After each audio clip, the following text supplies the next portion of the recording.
I still remember the first time I saw it. It was the most magical moment I've ever had.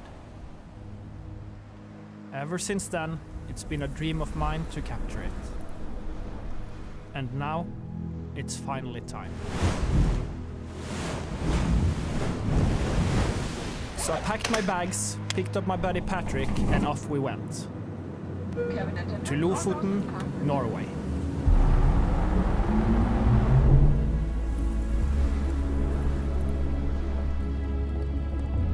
The journey would take us through uncharted territories and put our patience and skills to the test.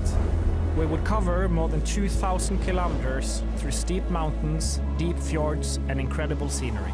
And despite all of this, it turned out our biggest challenge was mounting a camera to a tripod.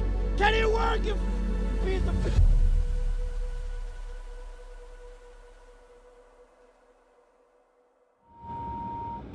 Isn't this the ferry? I think it is the ferry. So the ferry is here, but nobody else is. It's just us. There's a guy in the next... I'll ask the guy in the car next to us.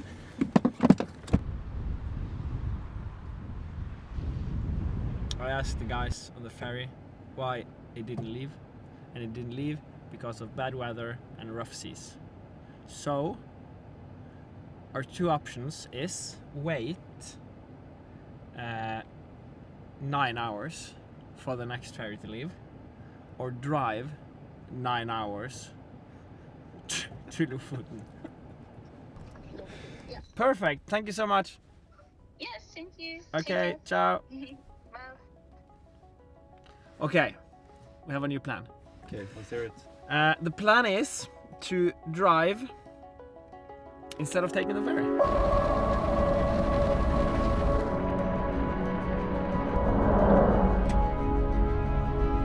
The only time it's not been raining for like 6 hours.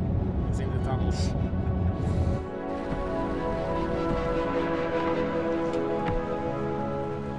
Nine and a half hours of constant rain and 2 quick charging stops later, we arrived at what would be our base for the week, Hattvika.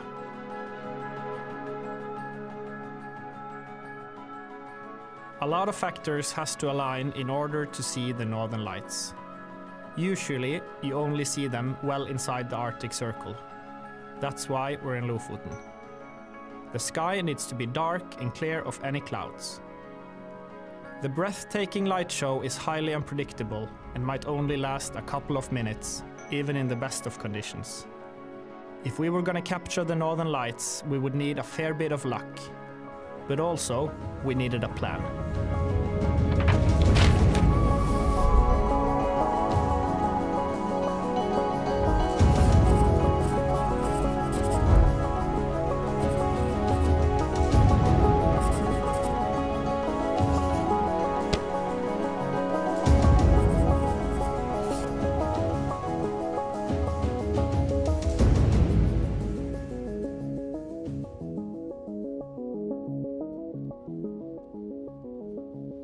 Good morning! I mean, it doesn't look like morning, but it's actually 11 o'clock, because up in northern Norway, at this time of the year, the sun never rises. Also, very cloudy, raining, so I think it's a good day for a location scout. We found this place on Google Maps yesterday, and I love these like old traditional Norwegian buildings. So we're just gonna grab a few test shots. And hopefully this will be one of the locations. If we see the northern lights, we can shoot it here. What do you think?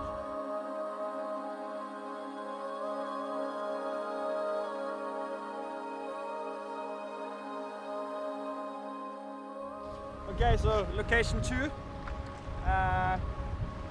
Mainly just scouting, but grabbing a couple photos as well. Imagine this frame, and then just dancing lights all over. That's the dream. Seeing the northern lights for the first time is one of my most vivid memories. It's not hard to understand why this stunning light show have fascinated humans for centuries. Capturing it would mean I could keep that memory forever. And I was determined to make it happen.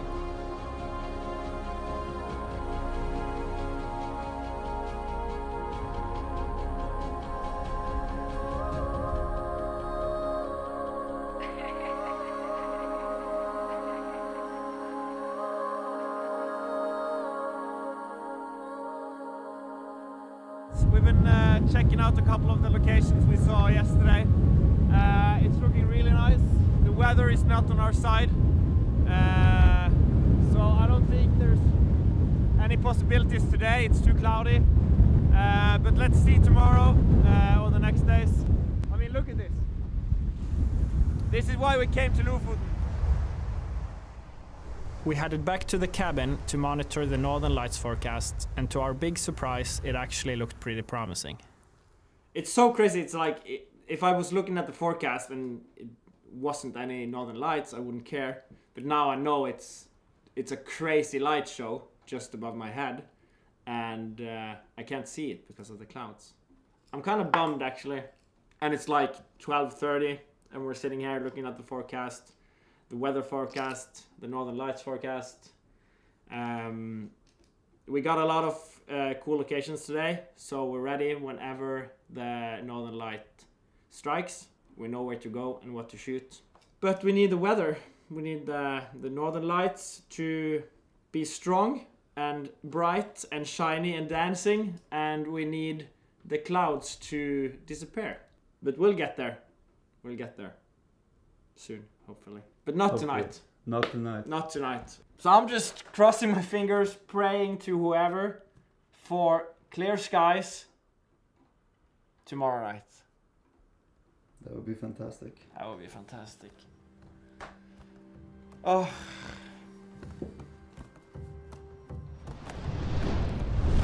We spent the 2 hours of daylight we had to explore what the beautiful set of islands had to offer. Although the weather was less than ideal, it made for quite dramatic photos.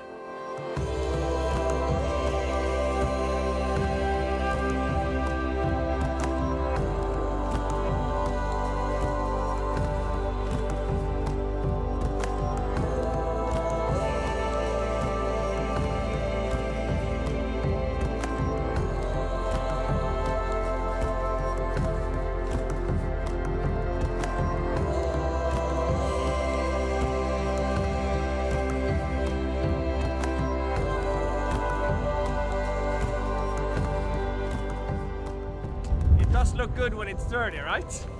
We washed it like 15 minutes ago, but the dirt road out here just messed it up again.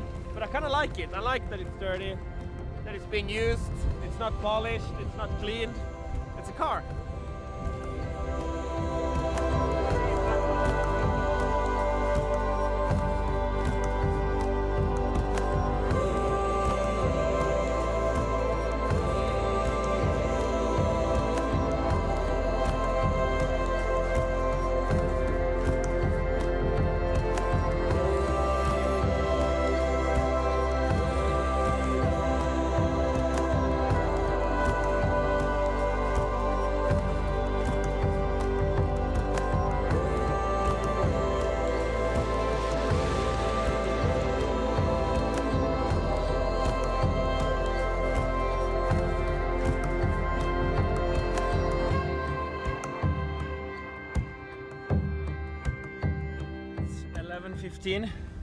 We're heading out to see the Northern Lights. Tonight, we believe we have the chance. It's 100% cloud cover. It's a low KP index, which means the intensity of the Northern Lights is weak, and there's like a 7% chance of seeing it. But I'll take the 7%. I mean, it's better than 0. And if we just sit inside and wait, we never see it. I feel really stupid right now, because I bet that we're the only 2 people in Lofoten out looking for the Northern Lights right now. It's windy, it's raining, it's 100% cloud cover. Actually, it's 99% cloud cover, so there might be a 1% opening in the clouds. So that's what we're aiming for. That's it. We're pulling the plug. There's no chance, at least not tonight. So we're packing up, heading home, getting a good night's rest, and then we're ready for, hopefully, Northern Lights tomorrow.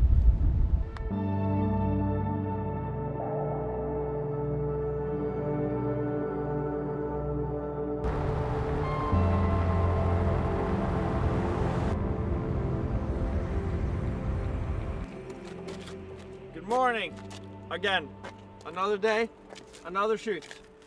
Today we have Christopher joining us. Yeah. We're doing a bit of car-to-car photography and also video. And yeah, just to kill the time before it's dark again and we can go northern light hunting. So let's go and get some photos. Let's go and get some photos.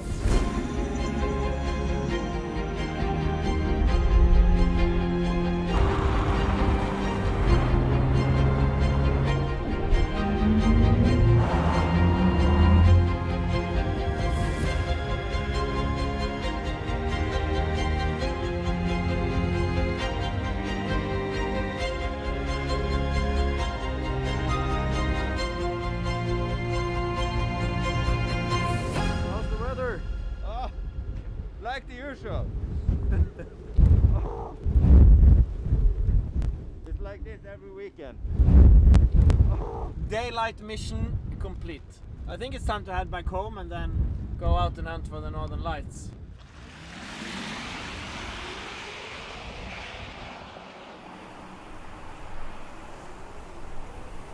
We're constantly monitoring the forecast and there's looking like there's a small window in about 2 hours where the clouds are breaking and the KP values are going up, which is great. So it's looking really promising for tonight. I think we have that small window and I think we gotta use it. So we're heading to the beach, setting up there and getting ready for our small little window in the forecast. So I think it's just time to go. Pack our stuff and head to the beach.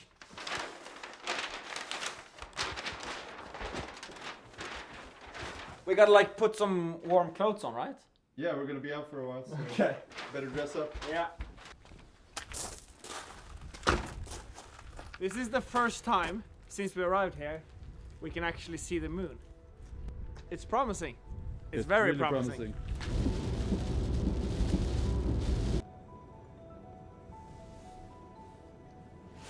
North.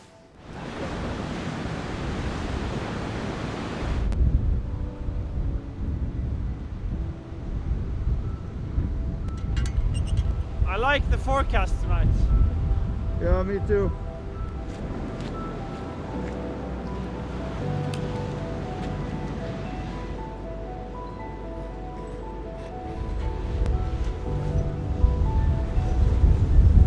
So we're all set.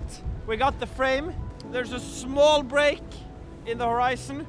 It's about 15 minutes left from our estimation until there's a small chance we'll see it. So we're just keeping our high hopes up and then, I don't know, waiting, I guess.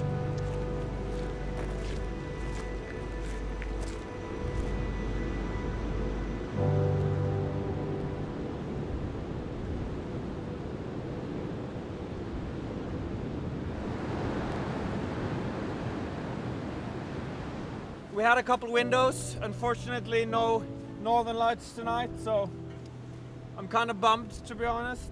I really thought this was the day and this was the night I was gonna get my photo. But such is life. You can't control the weather, and unfortunately tonight we didn't have the right conditions, so I'm really disappointed, to be honest. After last night's disappointments, we started to lose hope. If we were ever to see the northern lights, we needed a miracle. And a miracle is exactly what we got. Good morning! It's the last day, and it's a good day, because it's the first time we have blue skies, and even something that might look like a sunrise. So we have high hopes, we have confidence that tonight is going to be the night.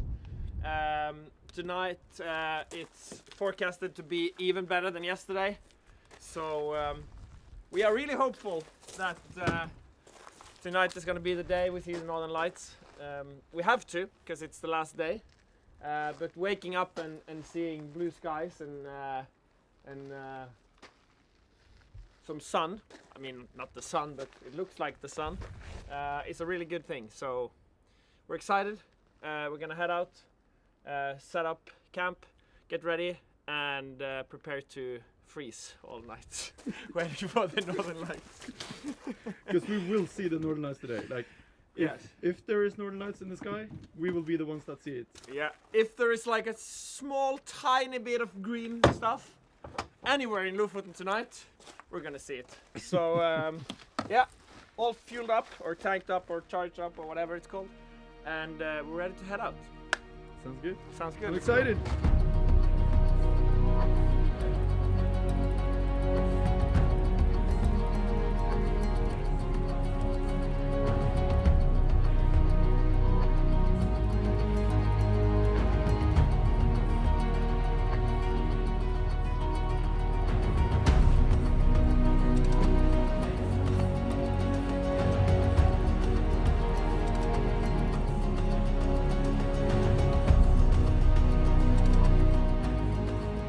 We arrived at our location for the night and immediately set camp.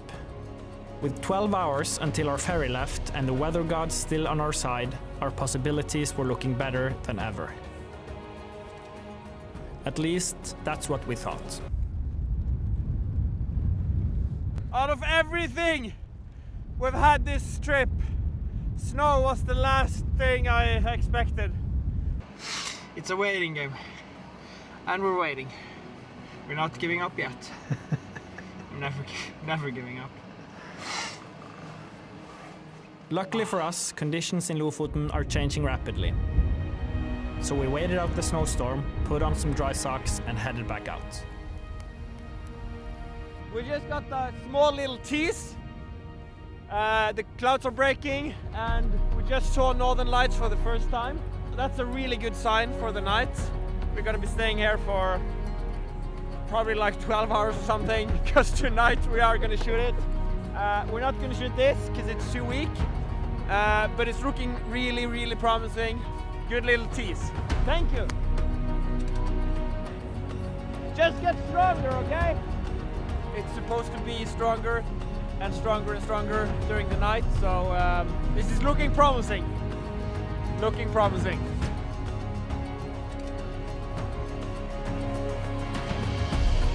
That is insane.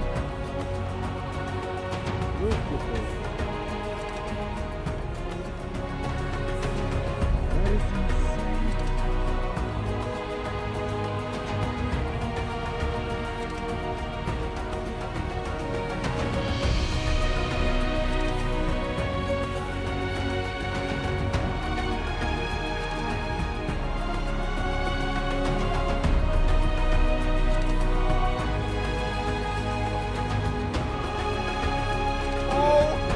God, don't shoot me, shoot that, shoot that. Shoot the other way, oh my God.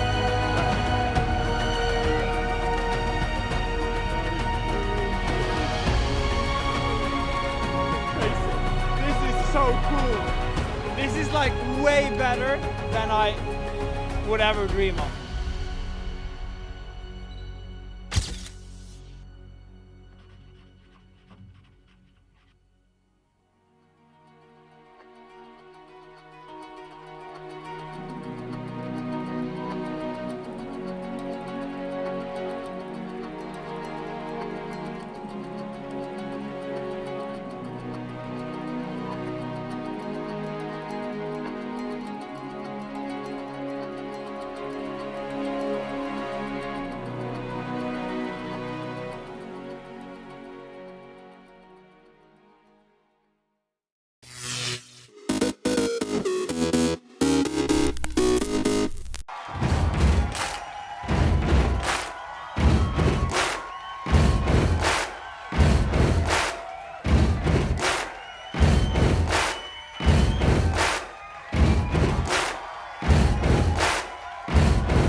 New Bethesda is like the spiritual home of free thinkers. It's a sort of vast landscape that's almost biblical in magnitude. The harshness of it makes you a much more thoughtful and spiritual person. It's almost an oasis for people who are innovative in their thinking. Because to survive on such a land means you have to be stronger. You have to look for answers in non-traditional ways. This seems to be a place that is a magnet for people who want to express themselves and makes it a visually interesting place to be as a photographer. To my friends in America, if they wanted to find an area that was quirky, warm, creative, and in the middle of a fantastic land, I would say come to New Bethesda, because that's where they would find it all together in one small, wonderful place.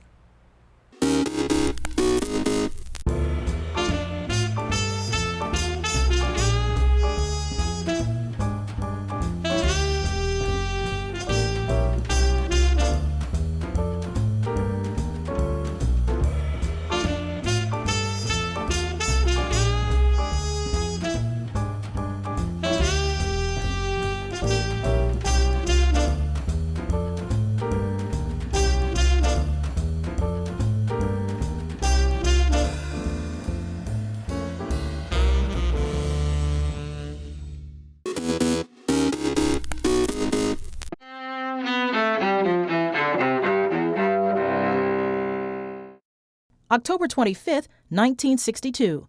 In New York, the Cuban Missile Crisis takes center stage at the United Nations Security Council. Ambassador Adlai Stevenson presents photographic evidence of Soviet missile bases in Cuba.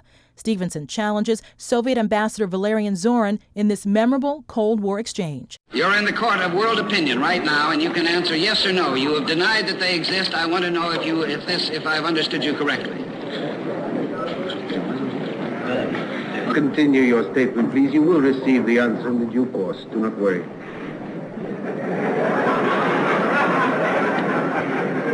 I'm prepared to wait for my answer until hell freezes over, if that's your decision. 1971. China's seat at the United Nations changes hands. The UN General Assembly votes to admit communist mainland China and expel Taiwan. 1983. An American-led force invades Grenada to oust a leftist government allied with Cuba and the Soviet Union. President Ronald Reagan calls the action necessary to protect U.S. citizens on the Caribbean island nation. 1854. The battle that inspires the poem The Charge of the Light Brigade happens during the Crimean War. An English brigade of more than 600 men, facing hopeless odds, charges Russia's army during the Battle of Balaclava and suffers heavy losses. 1400. Geoffrey Chaucer, author of the Canterbury Tales, one of English literature's greatest works, dies in London. And 1999, golfer Payne Stewart and 5 others are killed when their Learjet crashes in South Dakota after flying uncontrolled for 4 hours. Stewart was 42 years old. Today in History, October 25th, Carlotta Bradley, The Associated Press.